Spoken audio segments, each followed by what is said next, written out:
Top जो है model है, तो इसमें जो एक की आपको ऐसे देखने को मिलती है और जो दूसरी की है वो नॉर्मल आपको की देखने को मिलती है ना भाई। वो मेरे को काफ़ी सही लगता है। बहुत छोटी छोटी जगह से गाड़ी अपना इजीली मुड़ जाती है। इसको मोड़ लाया अगर हम इसको 60 70 80 के बीच में चला रहे हैं तो भाई ये आराम से आपको 20 का माइलेज में निकाला। वो उसका जो रिएक्शन टाइम है बहुत कम है बाकी अकॉर्डिंग और गाड़ियों का। अगर इसमें टर्बो नहीं होता 1 लीटर में तो चीज़ आपको जो लैग है वो फील नहीं होता। ठीक है, ये तो सो कैसे आप सब लोग। So I hope you all are good. So भाई आज की वीडियो में हम बेसिकली बात करने वाले हैं Hyundai की गाड़ी के ऊपर। सो भाई आपने मेरी वीडियो में मोस्टली देखा होगा 2 व्हीलर का रिव्यूज़ वगैरह मैं करता रहता हूँ, एक ऑनरशिप रिव्यूज़, और आपको मैं बताता हूँ कि आपको वो 2 व्हीलर लेना चाहिए नहीं लेना चाहिए। तो आज की वीडियो में थोड़ा सा चेंज है। आज हम 4 व्हीलर का जो है एक ऑनरशिप रिव्यू करने वाले हैं और पूरा अच्छे से बताने वाले हैं कि भाई ये गाड़ी आपको लेनी चाहिए नहीं लेनी चाहिए। सो चाबी को देख के तो आप समझ ही गए होंगे कि हम भाई कौन सी कंपनी की गाड़ी है। तो भाई ये है अपनी Hyundai की वेन्यू। सो जो मॉडल है ये है 2019 का SX optional 1 litre turbo engine जो है हम 1 लीटर टर्बो जो है मॉडल ये बेसिकली होने वाला है। सो आज की बेसिकली पूरी वीडियो में ना हम ये बात करेंगे कि जो Hyundai वेन्यू है ये आपको परचेज़ करना चाहिए नहीं करनी चाहिए। मैं ना पूरा एक आपको ऑनरशिप रिव्यू देंगे कि Hyundai की वेन्यू आपको लेनी चाहिए नहीं लेनी चाहिए। सेकेंड हैंड मार्केट में Hyundai वेन्यू का क्या आपको कॉज एंड कॉन देखना चाहिए और नई 2025 में जो अब नई वाली वेन्यू आ रही है वो आपको लेनी चाहिए नहीं लेनी चाहिए। फर्स्ट वाला जो है लुक है ये 2019 में जो Hyundai की वेन्यू लॉन्च हुई थी। सो गाइस ये 2019 में हमने अक्टूबर में ली थी और 2019 में मई में जो है Hyundai ने अपना वेन्यू को लॉन्च करा था। ऐसे देखने को मिलती है। इसमें आपको 3 बटन देखने को मिलते हैं, लॉक अनलॉक, ठीक है, और एक बूट का। तो ये 3 इसमें बटन आपको इसमें देखने को मिलते हैं और इसमें जो चाबी है इसकी ऐसे देखने को मिलती है। ठीक है, ये जो है ना सेकंड टॉप जो है मॉडल है, तो इसमें जो एक की आपको ऐसे देखने को मिलती है और जो दूसरी की है वो नॉर्मल आपको की देखने को मिलती है। उसमें आपको सेंट्रल लॉकिंग का कुछ ऑप्शन नहीं देखने को मिलता। ठीक है, ये तो इसी की बात। फ्रंट से इसका कुछ लुक ऐसे देखने को लगता है क्योंकि जब ये 2019 में जब नई ये मार्केट में लॉन्च हुई थी ना भाई, इसका जो लुक था ना मतलब कि सारी गाड़ियों को बीट कर रहा था। तो इसलिए ना हमारा जो मेन कंसर्न था इसको लेने का, क्योंकि उस प्राइस सेगमेंट पे कई सारे जो है मार्केट में ब्रांड है जो अपना प्रोडक्ट लॉन्च कर रखा था। हमने उस समय पे ना इस प्राइस पॉइंट पे 3-4 जो है प्रोडक्ट आते थे। सबसे पहले आता था मारुति सुजुकी का ब्रेज़ा। ठीक है, ब्रेज़ा आती थी। फिर ब्रेज़ा हमने कहा नहीं यार मारुति सुजुकी में नहीं जाना क्योंकि ऑलरेडी उसका कर रहे थे।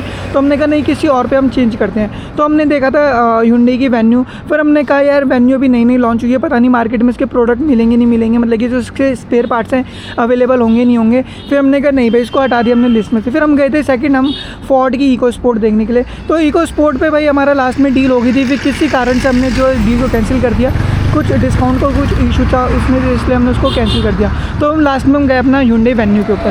तो जो Hyundai वेन्यू है ना, तो फ्रंट से आपको कुछ देखने में आपको ऐसे देखने को मिलती है। जो उसकी ग्रिल है ना पूरी आपको क्रोम फिनिश में देखने को मिलती है। यहाँ पे आपको बड़ा Hyundai का लोगो देखने को मिलता है। ठीक है, और इसमें जो आगे की लाइट है ना भाई पहला Hyundai का जो प्रोडक्ट था जिसमें जो लाइट है बम्पर पे आती थी देखने के लिए, नहीं तो और की जो हेडलाइट है ना वो बम्पर से ऊपर होती थी, बम्पर अलग होता था। तो इसकी जो पहला Hyundai का प्रोडक्ट है जिसमें जो है लाइट है बम्पर पर आने लगी 2019 से ही। और जो इंडिकेटर है इसका बिल्कुल अलग देखने को मिला, क्योंकि पहले क्या होता था जो लाइट होती थी फ्रंट वाली उसी में इंडिकेटर भी होता था। पर उस समय उन्होंने क्या करा, सारी चीज़ अलग करी, लाइट अलग करी, हेलोजन बल्ब मतलब कि लाइट अलग करी, फॉग लैंप अलग करा और इंडिकेटर अलग करा। तो ये लुक ना इसका काफ़ी ज़्यादा इन्हेंस था जिसके कारण ना लोग इस पर अट्रैक्ट हुए लेने के लिए। तो इसका फ्रंट लुक कुछ आपको ऐसे देखने को मिलता है, नीचे आपको फॉग लैंप देखने को मिल जाता है। ठीक है, इसमें आपको आगे यहाँ पे LED लाइट देखने को मिलती है। ठीक है, और मतलब कि बल्ब आप में इसमें हेलोजन देखने को मिलता है, पर जो इसमें ना आपको LED DRL देखने को मिलती है। जो इंडिकेटर है वो भी आपको हेलोजन में देखने को मिलता है। तो इसका फ्रंट से कुछ लुक ऐसे देखने को मिलता है। साइड प्रोफाइल की अगर बात की जाए, साइड प्रोफाइल इसका कुछ ऐसे है। और अगर इसके टायर की बात की जाए, इसमें आपको 16 इंच इसका अलॉय व्हील देखने को मिलता है। 215/60 का आपको जो इसमें अलॉय व्हील देखने को मिलता है। 16 इंच का 8/16 मतलब कि 16 इंच का आपको इसमें अलॉय व्हील देखने को मिलता है। आपको फ्रंट में डिस्क देखने को मिलती है, पीछे में आपको ड्रम ब्रेक देखने को मिलते हैं। जो इसका साइड प्रोफाइल है कुछ आपको ऐसे देखने को मिलती है, जैसे कि ब्रेज़ा वगैरह की जो साइड प्रोफाइल है सेम वही आपको साइड प्रोफाइल देखने को मिलती है। पर ये कि जो ब्रेज़ा है ना वो थोड़ा सा साइज़ में बड़ी है अकॉर्डिंग इससे, और ये थोड़ी कॉम्पैक्ट भी है। ठीक है, पीछे से अगर देखा तो पीछे से इसमें आपको कुछ ऐसे देखने को मिलता है। जो इसका जो SX ऑप्शनल वाला है ना 1 लीटर टर्बो, जैसे कि आपको यहाँ दिख रहा होगा SX का यहाँ पे बैजिंग हो रही है, टर्बो की यहाँ पे बैजिंग हो रही है। वेन्यू यहाँ बड़ा वेन्यू लिखा हुआ है, यहाँ पे Hyundai का जो है लोगो भी लगा हुआ है। तो इसकी जो पीछे की बैक लाइट है आपको कुछ ऐसे देखने को मिलती है भाई, और आपको पीछे पूरा जो है हेलोजन का ही आपको देखने को मिलता है। इसमें LED का ऑप्शन नहीं है। हाँ, जो पर जिसके ऊपर वाली स्ट्रैप है ना इसमें आपको जो है लाइट देखने को मिलती है। पीछे आपको रिवर्स का आपको यहाँ पे देखने को मिलता है। ठीक है, इसमें आपको पार्किंग सेंसर सेंसर देखने को मिल जाते हैं, 2 पार्किंग सेंसर इसमें ऑलरेडी इनबिल्ट है, ठीक है। टर्बो का यहाँ पे आपको लोगो देखने को मिल जाता है रेड कलर का, बड़ा जो सही लगता है। और इसमें जो है ना हमारा, जैसे कि मैंने बताया था, ये सेकंड टॉप है, तो सेकंड टॉप में ना आपको जो है पीछे में आपको जो है वाइपर देखने को नहीं मिलता, आपको पीछे इसमें आपको डिफॉगर देखने को मिलता है, पर पीछे आपको जो है वाइपर नहीं देखने। जैसे कि मैंने बताया पीछे आपको ड्रम ब्रेक देखने को मिलती है, आगे आपको डिस्क ब्रेक देखने को मिलती है।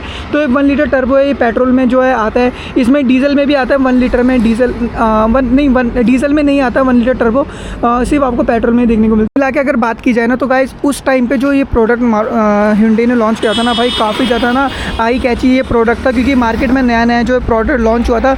और उस समय पे ना भाई Hyundai, आप सभी को पता है Hyundai का काफ़ी बड़ा शेयर है अपना इंडिया में ऑटोमोबाइल सेक्टर में। सबसे पहले पे मारुति, फिर आपका Hyundai, अब तो धीरे धीरे करके जो है काफ़ी सारे और भी नए नए ब्रांड जो है इंडिया में लॉन्च हो रहे, जैसे MG हो गया, किया हो गया। तो उस समय पे भाई किया नया नया लॉन्च हुआ था, पर किया पे हम गए नहीं थे, हमने Hyundai का जो है प्रोडक्ट, आप सभी को पता है किया भी Hyundai का एक ब्रांड है, ठीक है, एक सब उसका मतलब कि प्रोडक्ट है। तो ये 5 सीटर में आपको देखने को मिलती है। और हमने काफ़ी सारी जो है लॉन्ग ट्रिप करी, हम इसको लद्दाख भी लेके गए हैं।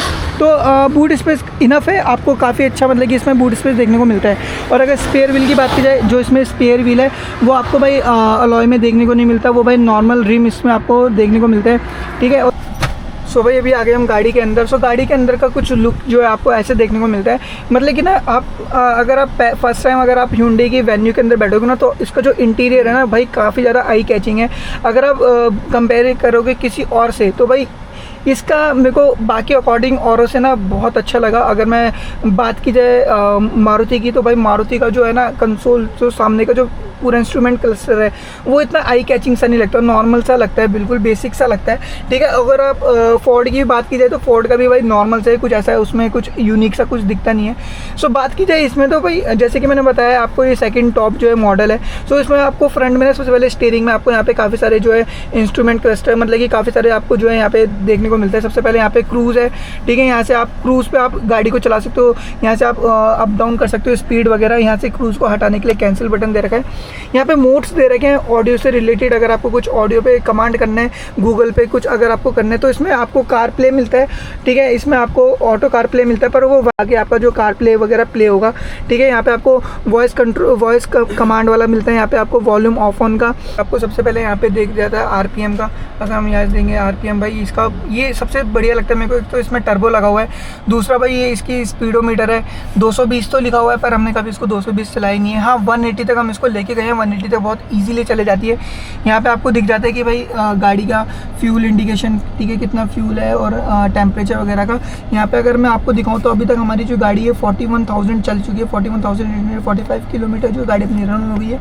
1 लीटर में गाड़ी हमारी 11 किलोमीटर चल रही है, ठीक है। गियर आपको इसमें आपको 6 स्पीड का मैनुअल ट्रांसमिशन देखने को मिलता है, और जो इसका रिवर्स है वो आपको यहाँ पे आप दिखाता हूँ मैं, ये बटन दबा के आप दबाओगे तो आपका रिवर्स यहाँ लगता है।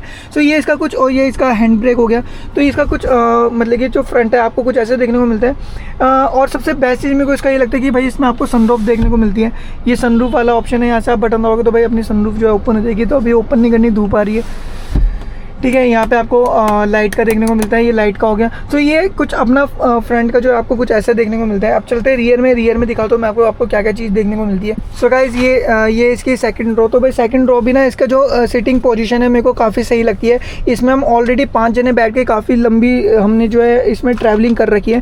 सो सबसे बेस्ट चीज़ मेरे को इसमें क्या लगा, जो मेरे को औरों में नहीं लगा, सबसे बेस्ट चीज़ मेरे को क्या लगा इसमें, बेस्ट चीज़ ये है कि भाई इसमें आपको ना आर्मरेस्ट देखने को मिलता है। आर्मरेस्ट के साथ साथ यहीं पर आपको ब्लोअर का भी ऑप्शन देखने को मिलता है, क्योंकि मैंने जैसे आप मारुति में भी जाओगे, मारुति की जो ब्रेजा है उसमें आपको पीछे जो बैठते हैं रियर में, उनके लिए आपको यहाँ पे कुछ भी आपको ऑप्शन नहीं देखने को मिलता है। एसी का जो फ्रंट है सिर्फ वहीं से जो है हवा आ सकती है। प्रॉपर से 2 वेंट आपको देखने को मिलते हैं, जो भाई बहुत सही चिल्ड कर देते हैं। अब इसको राइड करते हैं और मैं आपको बताता हूँ इसका राइडिंग एक्सपीरियंस कैसा है, और अगर आप इसको चलाते हैं और आपको क्या फील होता है। और तो गाइस ये इसका कुछ इंजन जैसे कि मैं आपको दिखा रहा हूँ भाई, ये इसमें लिखा हुआ है टर्बो GDI, ठीक है। GDI इंजन इसमें आता है, 1 लीटर टर्बो, जैसे कि बताया आपको टर्बो की बैचिंग देखने को मिल जाएगी। इसके अंदर ना 3 सिलेंडर में ये जो है आता है प्रॉपर से। ये इसका कुछ इंजन यार ऐसा आपको देखने को मिल, बताता हूँ इसका एक्सपीरियंस कैसा है, ठीक है।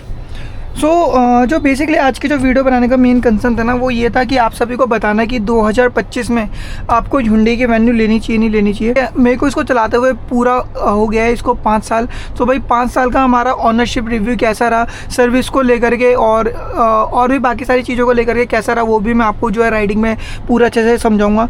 ठीक है, मैनुअल अपना इसमें 6 स्पीड का मैनुअल ट्रांसमिशन देखने को मिलता है, रिवर्स इसका कुछ ऐसे देखने को मिलता है आपको उसमें।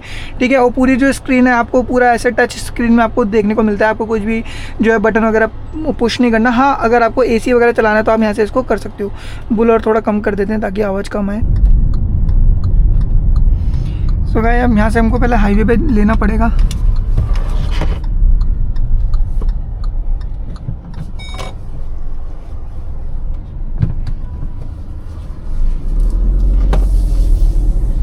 सो गाइस, इसका जो मतलब कि जो इसका कटिंग एरिया है ना भाई, वो मेरे को काफ़ी सही लगता है। बहुत छोटी छोटी जगह से गाड़ी अपना इजीली मुड़ जाती है, इसको मोड़ने में कोई इश्यू नहीं है। जैसे हम देखते हैं बड़ी बड़ी गाड़ियों का जो है मोड़ने का थोड़ा सा रहता है पंगा, इसमें कुछ ऐसा आपको नहीं देखने को मिलेगा।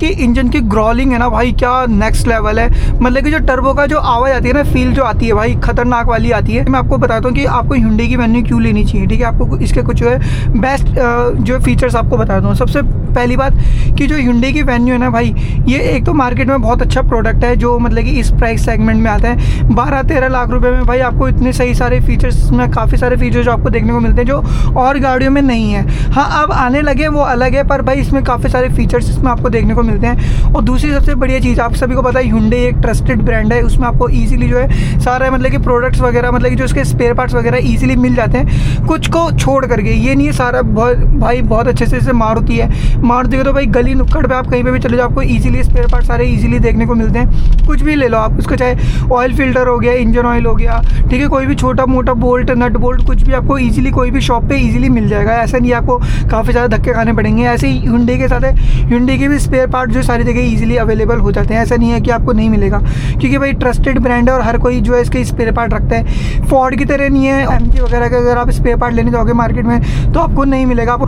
तो ये इसका सबसे बेस्ट चीज़ मेरे को ये लगता है कि जो इसके स्पेयर पार्ट्स हैं ना ईजिली हर जगह अवेलेबल होते हैं। सर्विस सेंटर भाई इसकी हर जगह है, ऐसा नहीं है आपको सर्विस सेंटर नहीं देखने को मिलेगा। आप कहीं भी चले जाओ, आपको इसके जो सर्विस सेंटर आपको ईजिली देखने को मिलते हैं। ये कि इसका जो माइलेज है भाई, इसका माइलेज काफ़ी अच्छा हमको देखने को मिलता है। अगर आप इसमें बात की जाए हाईवे पे, तो भाई हाईवे पे हमको ईजिली 15 से 16 का माइलेज देती है। कभी कभी भाई 20 भी चले जाता है अगर हम इसको काफ़ी अच्छा चलाए। अगर हम इसको 60, 70, 80 के बीच में चला रहे हैं तो भाई ये आराम से आपको 20 का माइलेज भी निकाल के देती है। अब मैं इसमें थ्रॉटल दूंगा ना भाई, क्या खींचती है। मतलब कि जो टर्बो का जो साउंड आता है ना छुस करके भाई, वो भाई नेक्स्ट लेवल वाला साउंड है भाई, बड़ा सही लगता है मेरे को। जो टर्बो है, हो सकता है जो टर्बो में जो कुछ मैकेनिकल इशू होगा, क्योंकि भाई इसमें मेरे को ये एक छोटा सा इशू लगता है कि जो इसमें मतलब कि जो टर्बो है ना, वो उसका जो रिएक्शन टाइम है बहुत कम है। बाकी अकॉर्डिंग और गाड़ियों का, अगर इसमें टर्बो नहीं होता 1 लीटर में लैग है वो फील नहीं होता। ठीक है, ये तो इसकी तीसरी बात। चौथी बात इसमें सबसे बढ़िया भाई, इसमें जो है आपको सनरूफ देखने को मिलती है।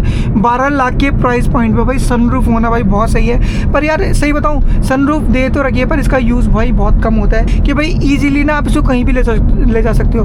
हम इसको भाई लद्दाख लेके गए हैं, हम इसको भाई मनाली में हमने ऐसी जगह पे इसको लेके गए ना, ऐसी जगह हमने इसमें ऑफ रोड करा ना भाई, आप समझ नहीं सकते, सोच नहीं सकते कि वहाँ पे ना नॉर्मल गाड़ी तो जा ही नहीं सकती। ब्रेजा वगैरह अगर आप लेके जाओगे तो भाई उनका चैम्बर वैम्बर लग जाएगा। पर भाई ये गाड़ी भाई हमारी बहुत सेफ चली है। आज तक इसमें कोई इतना मैकेनिकल इशू आया नहीं है गाड़ी के अंदर कि भाई हमको कहीं जो है रास्ते में बहुत ज़्यादा इशू हो गया, ऐसा कुछ हमको कभी कोई फील नहीं हुआ। तो ये तो इसकी कुछ मतलब कि जो है फीचर्स मैंने आपको बताया कि भाई आपको क्यों आपको लेनी चाहिए। सस्ती भी आती है, स्पेयर पार्ट्स भी ईजिली आपको हर जगह मिल जाते हैं। ठीक है, माइलेज इसका इतना अच्छा है और इसके लुक्स भाई, लुक्स का तो क्या ही कहना। और जो नई वाली आ रही है उसमें जो पीछे की जो बैक लाइट है पूरी जो है टेल टू टेल है, मतलब कि पूरी एक लंबी आपको जो है लाइट देखने को मिलती है। पूरा पॉश वाला फील आपको इसमें देखने को मिलता है। चीज़ जो इसमें मेरे को लगती है सबसे बेकार चीज़ जो की बात की जाए, सबसे पहले नंबर पे ये है कि जो इसके स्पेयर पार्ट्स है ना ईजिली मिल जाते हैं, ऐसा नहीं है नहीं मिलते, पर भाई काफ़ी ज़्यादा कॉस्टली है। अगर बात की जाए मारुति से और इससे भाई इसके जो स्पेयर पार्ट्स है ना, काफ़ी ज़्यादा जो आपको प्राइस में डिफरेंस देखने को मिलता है। जो चीज़ अगर आपको मारुति में 100 रुपये का मिल रहा है भाई, इसमें आपको वो 200 रुपये का मिलेगा भाई। मोटा मोटा 100 रुपये प्लस का जो इसमें जो है एक मतलब कि इसमें जो है प्राइस में जो है इंक्रीमेंट रहता है भाई। आप अगर आप इसमें जो मारुति में 100 रुपये का पार्ट डल रहा है ना, इसमें 200 रुपये का पार्ट डलेगा। और जिसका सर्विस कॉस्ट है भाई, आप यकीन नहीं करोगे, इसका सर्विस कॉस्ट भी अगर मारुति की ब्रेजा में सर्विस कॉस्ट 3500 रुपये आ रहा है, तो इसका लेके चलो आपका 6000 रुपये के करीब इसमें सर्विस कॉस्ट आएगा। अब ये मेरे को पता नहीं भाई, क्योंकि इतने प्राइस मतलब कि जिस हिसाब से अगर आप बात की जाए टोयोटा फॉर्च्यूनर वगैरह की, तो उसकी जो सर्विस है ना भाई पेड वाली, 15,000 के करीब में उसकी जो है पूरी सर्विस हो जाती है पेड वाली। तो भाई 6,000-7,000 रुपये में तो इसकी सर्विस हो रही है पेड में। तो भाई क्या डिफरेंस है कि फॉर्च्यूनर जो 55-50 लाख की गाड़ी है, जो उसकी सर्विस में जो है कॉस्टिंग उसकी इतनी आ रही है, उसकी सर्विस की कॉस्टिंग इतनी आ रही है, तो भाई मेरे को तो वर्थ नहीं लगता वो चीज़। ये चीज़ मेरे को इसका बेकार लगता है, ठीक है। और इसमें जो सबसे एक मेन इसका जो मेरे को एक इशू है, इसका मेन एक इशू ये है कि जो इसका टर्बो है ना, उसमें टर्बो में क्या है, एक लैग फील होता है। जैसे आप इसको 60 से और 80 के बीच में जैसे आप इसको खींचोगे ना, तो आपको एक लैग फील होगा इसमें। जब आप इसको डाउन पे रखोगे, जैसे आपकी स्पीड अगर कम है, अगर आप इससे 30 से और 40 की अगर आप स्पीड पे अगर आप इसको सडन रिएक्शन मतलब कि आप एकदम से एस्केलेटर मारोगे, दबाओगे आप, तो भाई आपको एक जर्क मतलब कि एक ना वो फील होगा। फील क्या मतलब कि आपको एक लैग फील होगा पावर का। और वो क्या है भाई, हमने Hyundai में भी चेक कराया उनको भाई, इसका जो इशू है भाई इसको कि भाई क्या इसमें प्रॉब्लम है, क्या है ये सब चीज़ ना। मेरे को जो लगा मेन जो इशू है इसमें जो टर्बो है ना, इसका टर्बो वीक है, जो इसके सेंसर वगैरह वीक है भाई। मेरे को नहीं, मैं हम गए भी थे सर्विस सेंटर में, उन्होंने उनको बताया कि इसके भाई टर्बो में कुछ इशू है, तो उन्होंने बोला नहीं सर हमको कुछ ऐसा इशू नहीं लग रहा। उन्होंने अपना प्रॉपर से डिवाइस वगैरह जो टैब आता है लैपटॉप वगैरह से चेक करा, स्कैन करा, कह रहे हमको कोई इसमें इशू नहीं लगा। तो भाई हो सकता है उनके अकॉर्डिंग ना हो, पर जब हम इसको चलाते हैं तो हमको इसमें एक प्रॉब्लम जो एक फेस होती है, मतलब कि जो इसका जर्क है वो फील होता है। अगर आप 2025 में कॉम्पैक्ट SUV लेने का सोच रहे हो तो आपके लिए परफेक्ट हो सकती है, अगर आप फैमिली के पर्पज़ से आप ले रहे हो, क्योंकि इसमें सीटिंग कैपेसिटी काफ़ी सही है। 5 जने इसमें इजीली बैठ के, हम 5 जने बैठ के इसमें लद्दाख पता नहीं कहाँ हमने ट्रैवल करा भाई, बहुत मतलब कि ईजिली चले जाते थे। कोई हमको जो है कंफर्ट को लेके कोई इशू नहीं हुआ हमको। और माइलेज मैंने आपको बताया भाई 15 से 16 का माइलेज ये गाड़ी ईजिली निकाल के देती है, और क्या ही चाहिए यार। और इतने कम प्राइस पे इतने सारे फीचर्स आपको देखने को मिलते हैं। और जो इसका स्टीरियो है भाई नेक्स्ट लेवल है भाई, जो आवाज़ है ना, आपको ऐसा नहीं है एक्सटर्नल आपको बाहर से कोई अपग्रेड कराने की ज़रूरत है भाई ऐसा। सो ये था गाइस एक पूरी वीडियो। सो आई होप आपको वीडियो अच्छी लगी तो वीडियो को जैसे लाइक करना, नहीं हो तो चैनल को सब्सक्राइब करना। तो मिलते हैं आपसे नेक्स्ट वीडियो में। तो बताना गाइस कमेंट में आपको वीडियो कैसी लगी। मिलते हैं आपसे नेक्स्ट वीडियो में, जब तक के लिए till then tata bye bye. V G the hub.